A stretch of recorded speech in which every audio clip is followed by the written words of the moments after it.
Get ready as we explore the world of bandwagons and social media narratives. These powerful forces have shaped our perceptions, thoughts, and actions, especially in this digital age. In today's conversation, we're going to uncover the emotional impact it has on our personal lives. Can you guess who my guest is? We'll reveal that after the break.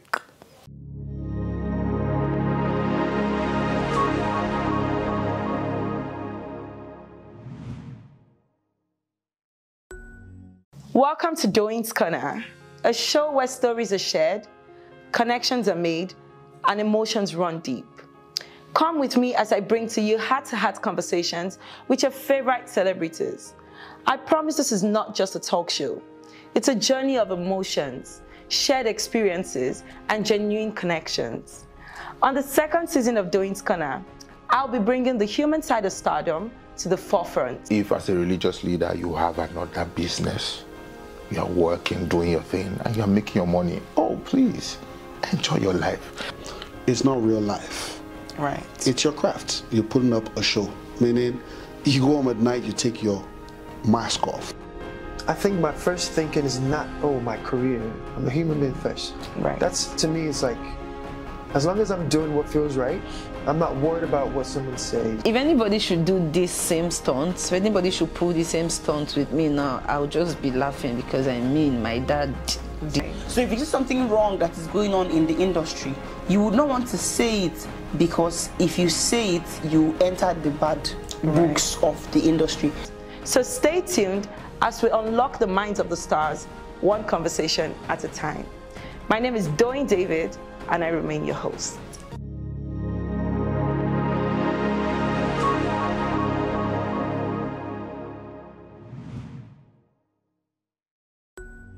Welcome back, guys. So joining us today, we have one of the most influential brand influencers. She's also an anti-bullying activist. She's a filmmaker and a writer. We have no other person but Alex Unusual.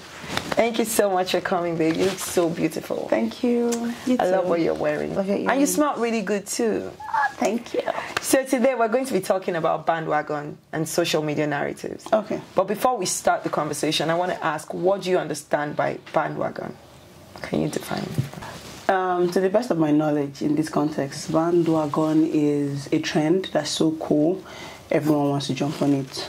I would personally define it as social conformity. Yeah. I agree with you, and we see a lot of that these days. Honestly, everywhere. On social media, there is almost no truth and no lies. People just go with whatever it is that they see on social media these days, and it's So they go with whatever they see first. First, how do you mean? So you've watched, let's say you've watched a video on social media and you understand it this way. But then you click on the comments, and the comment that you're seeing there that has 1,000 and something reply is something that has a different opinion from what you've already, how you've digested the video. So you start to think, okay, it feels like I did not digest this well. Since everybody has digested it this way, maybe this is the way we should digest it. Because that was the first comment that you saw. There are just few people that you would see that will see this particular first comment and be like, no, I strongly disagree, and be courageous enough to still put out the fact that they strongly disagree with the majority. So as I said, it's what you see first. Okay, that makes sense. And do you think that social media has turned us to mindless followers? Because sometimes I feel like people don't have a mind of their own. People just go with whatever it is they see. Do you think so? To a great extent, yes. We live in a world right now where a lot of us are really lazy. We don't feel the need to try to find out the root of problems. We don't feel the need to watch a video to the end before drawing conclusions, you know. Sometimes, let me say somebody does something wrong and the person shoots a video to explain 10 minutes long video. Now your problem is no longer what the person did wrong, but what gave the person the guts to feel like they can put 10 minutes long video for you to watch. So you just go with every other person that is dragging this person. So as they're dragging the person for what the person has said, you are dragging the person for the 10 minutes long video. Then it's worse when you put something in writing. People do not People like don't to read. settle and read anymore. So it just worsens the whole case. We don't have patience. I know some people that go at me and say, your captions are too long, Alex. And I'm like, well, there's still a few of us that would like to sit down and read the long caption to fully understand. Do you think we need to hold bloggers accountable for this social media narratives? Because at the end of the day, like most of these things that we see about different people online, we see them on blogs. Do you think bloggers need to be cautioned or held accountable for it? Or you think they're just doing their job? Where do you want to start holding bloggers accountable for stuff? Bloggers get paid to post. Some bloggers might not get paid to post a particular thing, but they are posting based on... You guys don't forget that these bloggers are also human beings. Right. In as much as they own these pages and then they get paid to post things, they still have their own opinions. They would still post based on how they feel. So I think we'll blame everybody, really. Aside blaming just the bloggers for what they post, what about people that engage the post? Right. Because if you don't engage this post, they won't post it. And I would also not blame people that engage the post, because when you now go into people that engage this post, you divide them into two. People that are agreeing with the post, people that are not agreeing with the post. Now, I'm not going to say if you see somebody post something on social media that you do not agree with, oh, just pass by and don't say anything. Because then you're going into that, oh, let's just be silent, anything just goes. So there will be a group of people, and that particular post or whatever posts that have been made that are agreeing with something. There are those that are there disagreeing. But in all of this, what we are giving that particular post is engagement. And what people are looking to pay for is engagement. So if people are coming and they see, oh, this particular blogger, when this person posts something, there's engagement, whether negative or positive. Now there's this line, no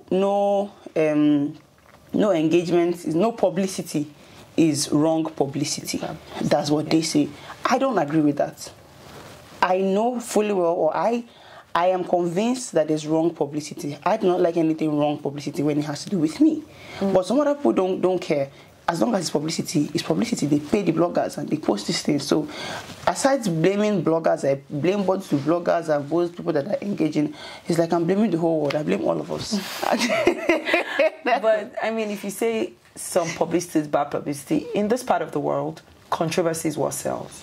So, I mean, some people, we even see to the extreme case of people like, releasing their nudes because they want to go viral or because they want to have some sort of like social media relevance. So do we really have anything called bad publicity? So now, for me, bad publicity is relative. It now depends. When we see publicity, then we come down to personalities, and then we see what do you consider bad. First of all, do you consider any publicity bad publicity? That's the first question. Right. If you consider some things bad publicity, then what exactly is bad publicity to you? Because there are people that understand the power of social media, and they know that they can do whatever and get away with it by, creating narratives. That's you see them. People sit down and say, I heard there's something like cookers or cooks or something on Twitter where they say, let us sit down and create this narrative and push it out. And there are people that would actually sit down and just digest this thing the way it is. So it's now personal for you to say, do I want people to digest this about me? Is this negative for me? But another problem is, no matter how you see something and say this is negative publicity or this is publicity, how do you want to come and start defending? If you defend once, defend twice for yourself, how many times are you really going to defend? Right. There's this thing that Nigerians do when you come out and if something, maybe an allegation has been leveled against you, and you come out to give your own side or explain, they go, oh, shall I? Why are you? Who asked you? Yes, you go, shall I tell no evidence? Who asked you? Why are you saying? But then, when you keep quiet and you don't say anything, it's like, oh, this one that this person hasn't said anything, that means it is true. Then if you're somebody that has defended the first time, defended the second time, the third time you don't say, you know what, I'm actually going to stop giving audience to this, and you don't defend, it's a problem. Because it's like, oh, this one that should not defend this particular time. It means that it's like this one is true. Right. It's just, it's like damned if you are, damned if you're not. It's like you can't win. Like, you actually cannot with these people, especially when I've heard that there are people that would actually sit down and just say that this is a lie about this person that we want to push out. And another thing, you know how you always tell me, oh Alex, your sunshine, it's okay to be good. I remember a letter that you wrote for me. And there are a few times that kind of act, and some other people that have sat me down to tell me that there's nothing wrong with being good in this part of the world. I sit down and I think about it, and it just keeps me going, because I know that there are people that see you and they just feel like you're too good to be true. Right. Or you probably remind them that I can actually be this good, but I'm not a good person. But why exactly are you good like this? They don't believe that people can still be good. So it's like you're too good to be true. The moment they see something bad that can be a dent to your image, they amplify it. Right. People that are willing to amplify good are, if you ask me, I feel like there are way more than people that are willing to amplify. People that are willing to amplify bad are way more than people that are willing to amplify good. Because most people that are still sensible and willing to amplify good are really busy trying to be good for themselves and focus on their future. I would feel like good people are future focused. But you see those bad people that don't have anything to do with their lives, they're the ones that actually sit down on social media and just try to... I always say, my white is enough to whiten any black. Right. That's what I say. I'm like, I have enough good in me that if you're so bad and you associate yourself with anything that has to do with me, yes, it will put a dent that I would still clean away in no time, but it at least helps clean your black a bit. So that's completely fine. I really think that these days we have more bad people than good people, and that's why it's so difficult. It's easier to sell a bad narrative than it is to sell a good narrative. You would see somebody maybe go on a show and be a completely good person, but people would say the person is fake, and that narrative would fly because people are not used to seeing good people. That's what I really think the problem is. I don't think there are more bad people than good people. I just think that the bad people are more vocal than the good people are, because good people sometimes don't really have strength to come and start to tell you, convince you that they are good. But bad people have enough time to try and tell you that good people are bad. Right. They don't even have time to come and sell themselves. You see bad people, they're not willing to promote themselves in any way. They've already accepted that this is what they are. So when they see something that is good, you know, that they don't have it, the best thing that they can do is to try their best to tarnish that thing that they, especially when it is something that they've concluded that they can never have. Also, like I said, I think good people are future focused.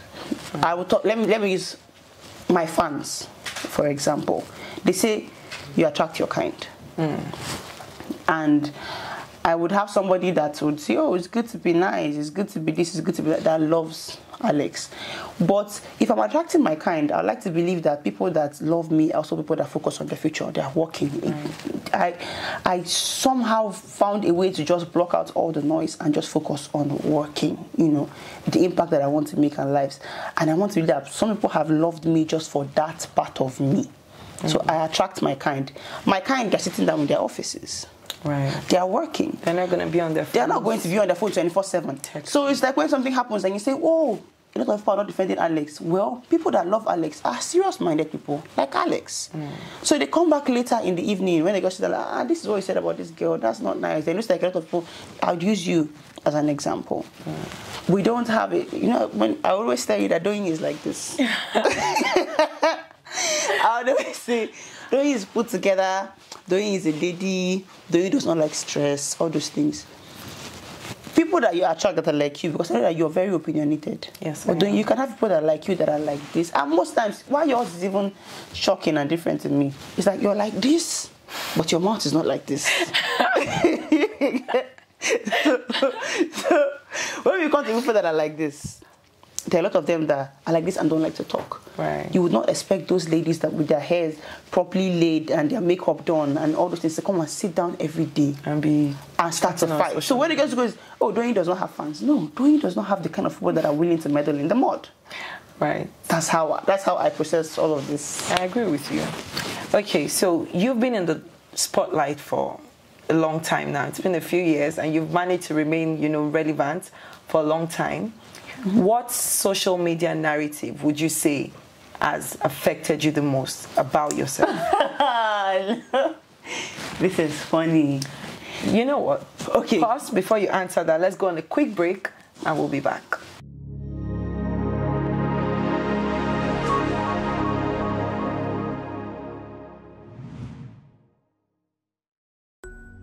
Welcome back, guys. We're still seated with Alex and Usual, having a conversation on Bandwagon and social media narratives. Okay, so you asked the question and you said what social media narrative about me has stuck. Before I say this, I'd like to state that first there's a narrative, then there's the bandwagon, right? Then there is defense that splits the bandwagon into different bandwagons. Right. I've had a lot of narratives that I would not exactly say would stick, because I'm a very unusual person. When I sit down and think about my life, I'm like, I feel like God just does things for me. It's like I just live and then God just does it for me. Somehow narratives just change without me even putting in an effort. I say my God is alive all the time. I remember one time, I think it was 2 years ago, I was really sick. I had ulcer, and my PA kept telling me that I needed to rest. I just felt my back was hurting. I never knew that ulcer could affect your back, so I thought it was just because I was driving a lot, I was doing a lot of this and that, a lot of work, until the day I kind of passed out, and then they now took me to hospital. They took me to hospital. They said, "Oh, malaria." Started to treat me. I came back and I still went out to shoot. That day, I remember I was shooting for Pepsi and I was feeling very dizzy. Ended up staying in the hospital for a while. Then when I came back, there was a lot of, she's absent because of this. I said, I didn't even know what was going on because my phone was off throughout the time I was in the hospital. At the time when they were doing she's absent because of this, I couldn't even walk because they had the injections before they could find out what was wrong with me. They had finished injecting all my veins, my legs. So I was like, let me even focus on standing on my feet again before I start to deal with social media. Because once your phone comes on, all the messages. Get messages. Then a year after that, a faceless blogger just wakes up and decides to write about Alex in character defaming ways for no reason. Because I would say, I don't think I've ever offended anybody. When I come out to talk, I talk with so much confidence because I know that there is no dirt on my name. There is nothing about me that I've not put about myself. There is nothing anybody wants to come and say now about me, especially in this industry. Absolutely nothing. My hands are very clean. It affects me because I don't get to go out a lot. I don't get to mingle a lot. I see people, but it doesn't really reach home. But I try to keep it at that. And then the blogger comes out to talk about, Alex, and it's just like, what this person hates the most. So you try to paint it on the person. Alex, and the story was about me, my stylist, married men and a married man.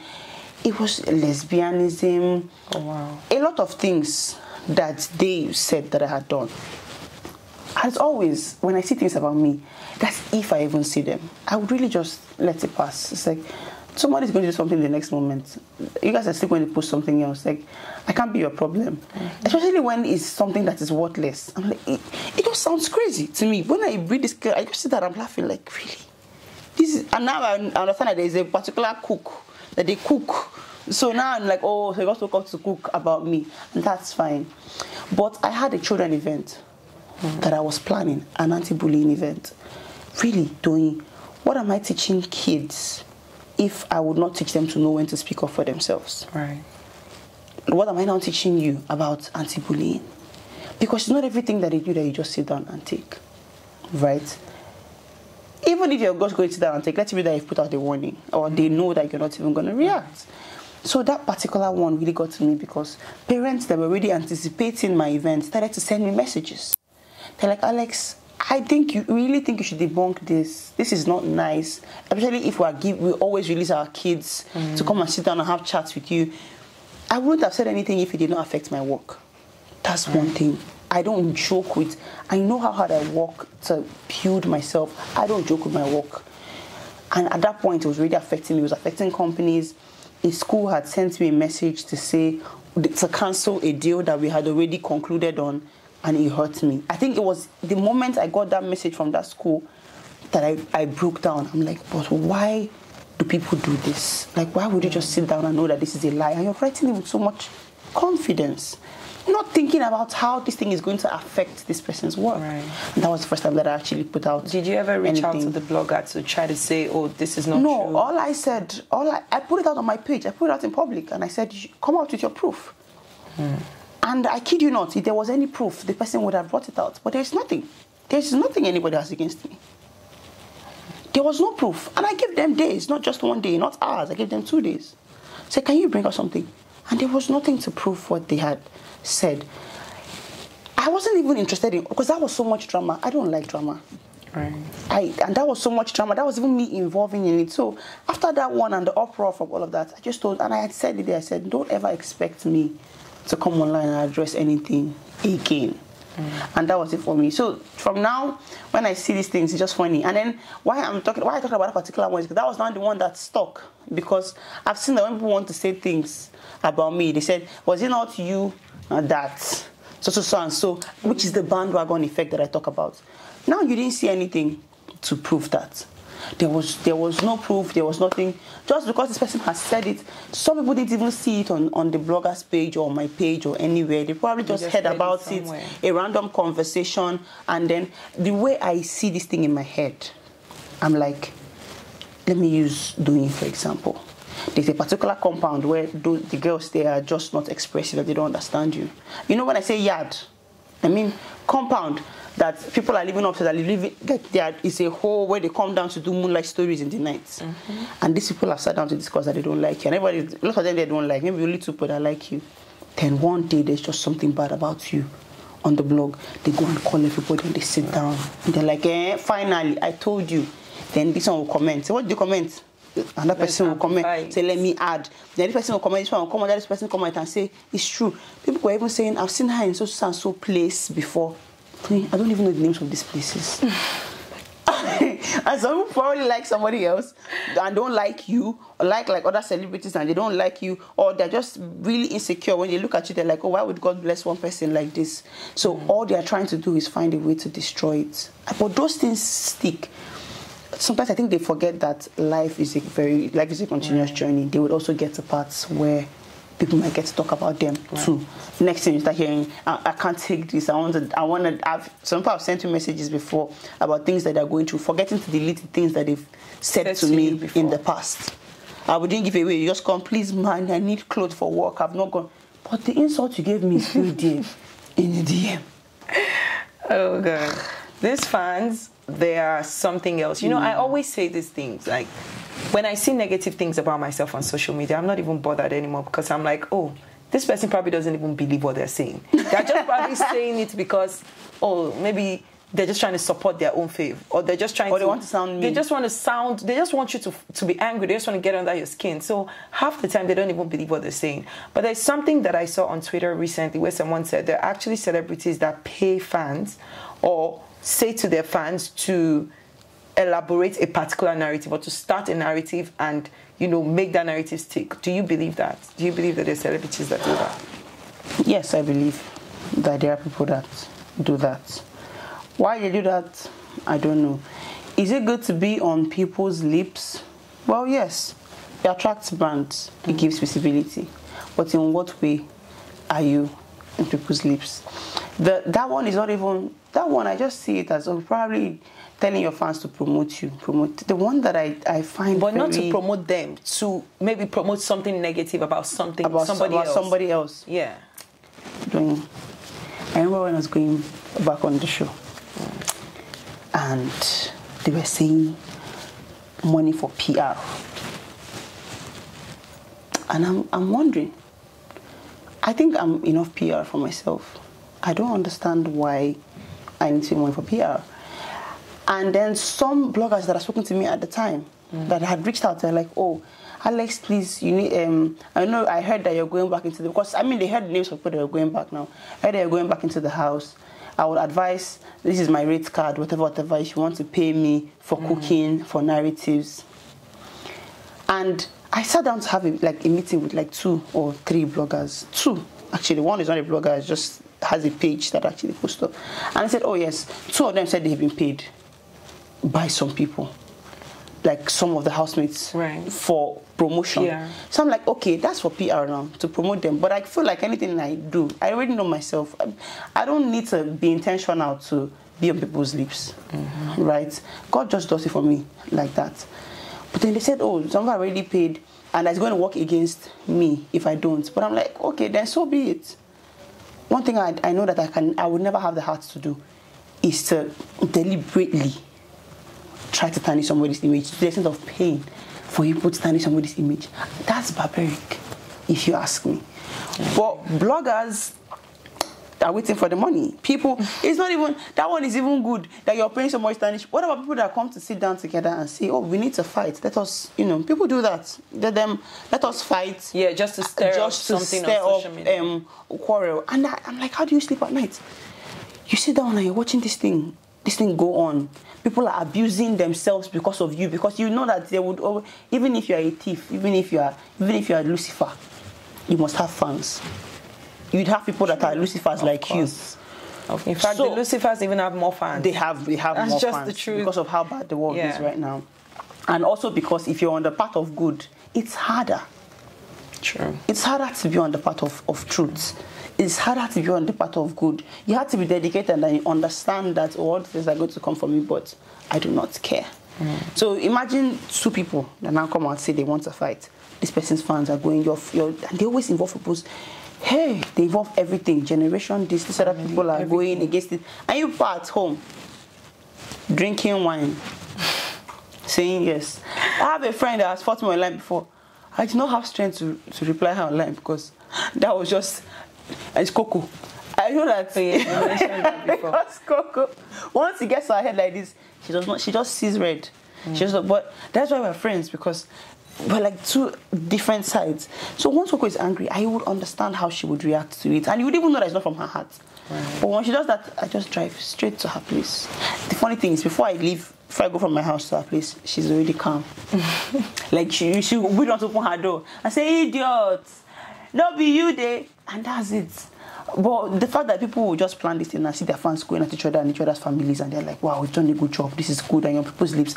I'm like, well, that's what I say, publicity, good publicity and bad publicity is relative. Right. There are some brands that would see that and not want to work with you. There are some brands that want to work with you at that time that everything is going, but that does not mean that they value you one bit. All they value is the stupidity that you've just exhibited. And that's just because the stupidity will bring people to them. After that, you're worthless to them. If you could correct one narrative about yourself on social media, what would it be? Nothing. I don't care. Nothing. So there is nothing on your mind that you've ever felt, I wish this narrative did not exist. I'd like to correct this narrative. It's not possible. It's not possible to what? To start correcting narratives. No matter what you say, there are people that are going to disagree, even when they know that what you're saying is true. Right. They would just disagree because, really, why do you have to be good? So there is really no need. There's nothing I've seen about myself that it's fine. Even after the first time that I came out to talk about something, I'm like, now, people that want to believe. People that truly see me will truly see me. Sure. I don't need to correct anyhow you feel about me. That's totally fine. That's your business. But I don't like everybody. I'm quite vocal with mine. I don't like everybody, and I tell them to their faces. The thing is, I don't know how to probably hide. If I don't like you, you know that I will tell you that I don't. If I don't send you, if we're not friends like that, you will know that we're not really friends like that. We don't really talk. I make it very obvious. So I don't, anything they want to say and how they want to feel, that's fine. Do you think there's a decline in celebrity voices just because of this bandwagon effect? Like, do you feel like celebrities are being forced into silence just because of this bandwagon effect? Yes, there's a huge decline. There are just very few people that are still courageous enough to come out and express how they feel at a particular time. There are a lot of people that now need like hundreds of people to come out before they are courageous enough to meddle in that mess. I'll call it mess because really, the media space is just very stressful. And if you wake up any day and decide to choose your peace I would not blame you for that. The problem that some of us have is that our peace is to the detriment of others, right? I'm going to sit down and not say anything, but people are suffering. People are dying. People are going through stuff because of what might not get to us. You know how you say, oh, I went to a club, a bouncer held somebody, flung the person away, threw away her wig. And you're like, well, I wasn't the one that they threw away. Well, they would never get to throw me away like that. But they've done it to somebody. And then you go, oh, it's not my business. I just, stay at home. Would you rather wait until it happens to somebody that you know before you speak? But the society has made it that if you now decide to be the one that speaks up, either on your behalf or on the behalf of other people, even the celebrities that you're even speaking on their behalf would still turn against you somehow. It's like once you decide to speak when every other person is silent, you become goody two shoes. That's the tag. And why do you always have to try to make people to like you? Why do you always have to? Especially when they see that there are people that really agree with it, sincerely. Oh my God, why must they? Then fans now have their own parts. It's like, I know that my favorite should have said this because this is the right thing to say.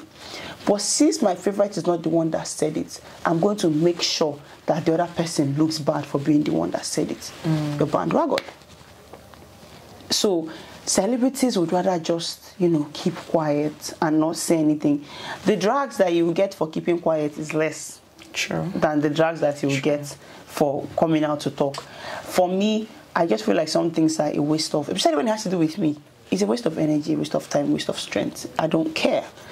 But when I see that it's affecting the lives of other people, that is when most of the time you see me come out to talk. It's like the empathy that I have, I don't know if I say it doesn't work in my favor. Because my own things sometimes, I will not carry it. You would see I will not carry it on my head. But when you do it to somebody else, it's like, I feel the person's pain. And I know that these celebrities, they also feel it as well. But they are being bullied into silence. A lot of them are really suffering. They have a lot of things that they want to say. And then some of them also, that if they say this now, somebody will go and dig up something that, like a narrative that has stuck about you in the past, and then bring it up, something that you're rejoicing and thinking, God, that okay, this is no longer a topic. because she now come out to talk, you're like, who are you? Oh, you did this thing. You think we've forgotten? The media, they don't forgive. They don't forgive. They don't forget. Which there is no way to also help these people. But I really just wish that on issues that affect a lot of lives, and not even affect a lot of lives, on matters arising, on cases that people should speak about, things that are your business, right? I feel like celebrities should speak about it, but I would not blame them for choosing peace. And SARS, it took a lot of courage for people to come out. Maybe now, the people that came out for SARS are not the ones that they're attacking. Some of them, they're now, it's not you that led us to, especially when you come out and say something, and then you don't now win. Some people even get blacklisted because of, because of coming out to say something. Right. So if it's something wrong that is going on in the industry, you would not want to say it, because if you say it, you enter the bad books of the industry. It's just like, I'm not saying the show we're on per se, but it's like reality TV shows. Sometimes when something goes wrong, every other person just closes their mouth. Nobody wants to say anything, because if you say, oh, you might not win. Right. So I'd rather just not say anything about it. That's the same way it is here in real life. It's terrible. It's very bad. Very bad. Really bad. One last question before we wrap it up. Do you have any word for Twitter fingers, the trolls, the people that just sit in their houses and just cook up things, not really caring about, that human being and their mental health or whatever it is that they might be going through, or how it might affect them or their career? One word for them. I leave you to God. I swear.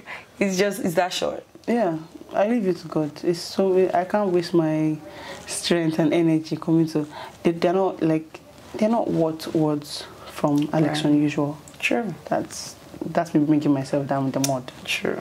Period. I leave it to God. You heard that. So guys, we have spoken about this topic and we have had a long, extensive conversation. I hope you've learned a thing or two. I would say to the Twitter fingers, it's important to consider that these people that you cook up things about, or these people that you say mean things about, are human beings at the end of the day, and you know, we all have feelings, we all have emotions. It's very important to be kind and, you know, treat people the way you want to be treated. So we've come to the end, and I will chat to you later. Bye, guys.